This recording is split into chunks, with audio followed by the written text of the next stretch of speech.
One of the best ways in my mind to illustrate the benefits of customer collaboration is to begin to think of requirements as being on a spectrum. On one end of the spectrum, we have the user, and on the other end of the spectrum, we have the developer. Now this may be a team of developers, but the important thing to note in this discussion is that it's on the opposite end of the spectrum from the user. So typically what happens is a user or a customer will come to a development team and tell them, hey, I want you to build me this software.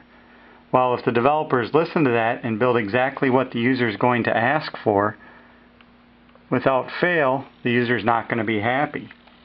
So over the years, developers have even come up with a coping mechanism for this.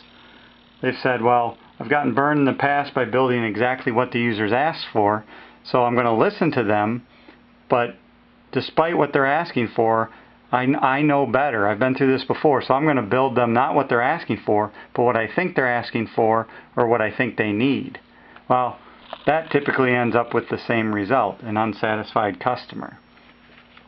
So the true power in customer collaboration is users and developers working together to hit the sweet spot on this requirement spectrum.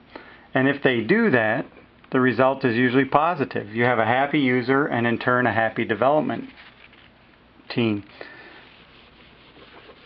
In my experience, I've used this drawing a lot to illustrate to potential customers what their role on an Agile team will be.